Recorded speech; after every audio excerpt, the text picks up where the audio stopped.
Jalon Walker, you are a Falcon.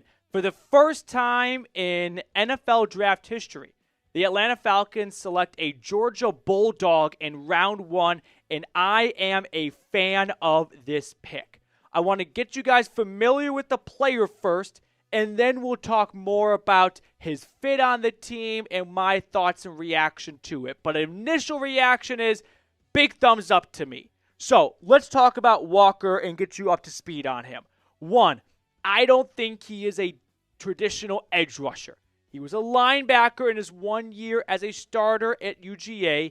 He's a little undersized to be an NFL edge. 6'1", 243 pounds. 5-star recruit. He was a 4th-ranked linebacker coming into the 2022 recruiting class.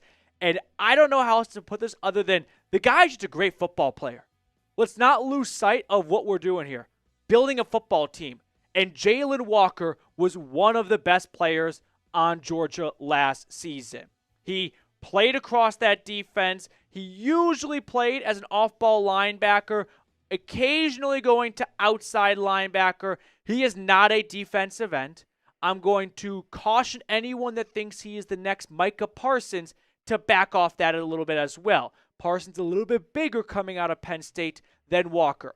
But I'll tell you what he is. He is a versatile chess piece who makes tackles, who generates pressure when he gets the opportunity to. The guy, for reference, ranked 1st in all pass rushing metrics last year for UGA. Anyone want to guess where he ranked in pass rush snaps? 7th. Didn't even get a ton of opportunities. And he still came up 1st in sacks and in pressures.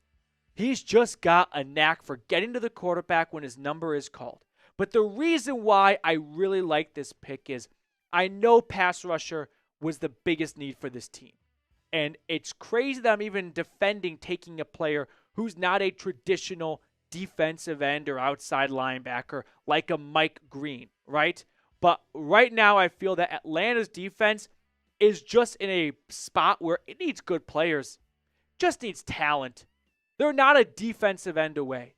It's the number 1 spot to start with, but you need good players. And Jalon Walker is a very good football player.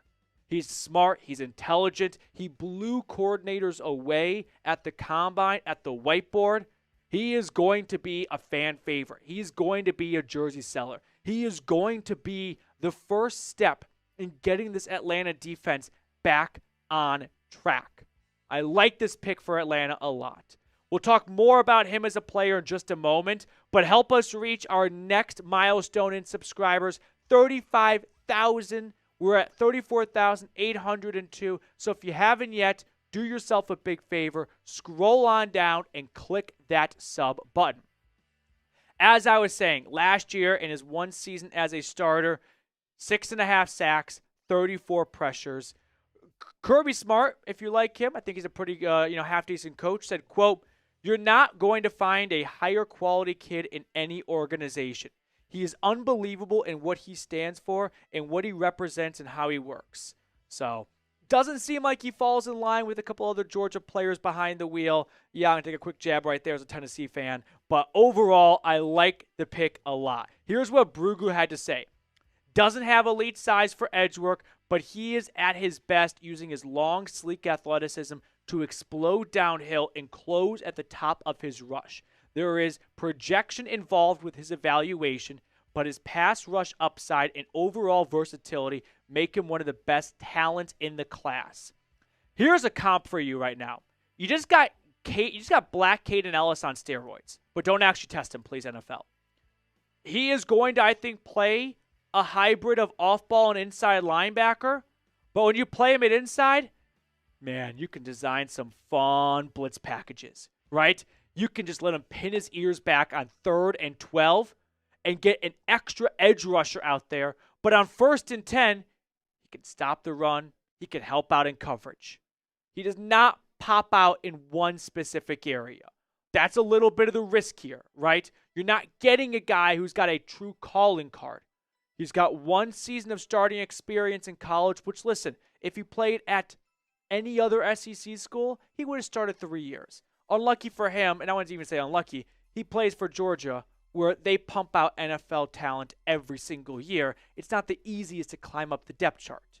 Now, before we get on to the rest of my analysis and breakdown of this pick, quick shout out to our friends over at House of Atlas. That's our sponsor today. It's a brand new razor company that just hit the market. They actually gave me one of their new razors to try out, and it's honestly the nicest looking razor I've ever owned. But more importantly, it shaves my face great thanks to its 5 high-quality blades. They give you some shaving cream and aftershave to try out as well with their pack, which I'll tell you more about in a moment, and those are exquisite. So you can get 15% off your first order when you purchase any razor kit and the before and after set, which includes the precision shave cream and calming aftershave. Their aftershave is awesome. It doesn't burn like old school aftershave, but it does have a nice cooling sensation, and it smells pretty good as well. My dog loves to lick it off my face. So, for a limited time, get 15% off your first order when you purchase any razor kit and the before and after set, which includes the precision shave cream and calming aftershave. Use code CHAT at houseofatlas.com. That's HOUSEOFATLAS.com with promo code CHAT for 15% off your new razor kit and before and after set. Stop wasting money and time on shaving products that don't look good, aren't effective, and cost way too much. Visit houseofatlas.com today. Trust me, you'll love it as much as I did. So leading, up to the draft, this was the profile we put together for Walker and everything you got to know about him. The pressure win percentage and the pressures, and only 7th in pass rush snaps. He's got a very high ceiling. At 15, I feel like this is a good spot to take a little bit of a gamble. Now, Atlanta did pass on a few guys that were very worthy of the pick. Marshall's Mike Green would have been more of your traditional pass rusher. Had 17 sacks last year for the Thundering Herd. Will Johnson, I think, is going to be a lockdown outside corner.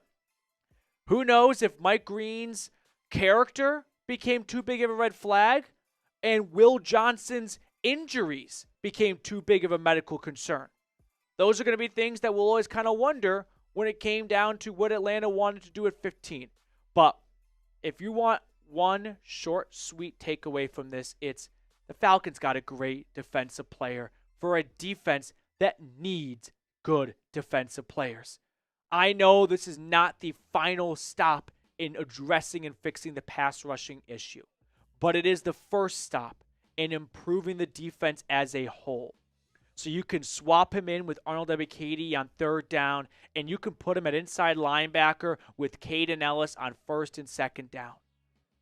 I don't know if immediately he's got a natural home in 2025, but by 2026, this guy's going to be, I think, the 1st, 2nd, or 3rd best player on this defense. I'm that high on him.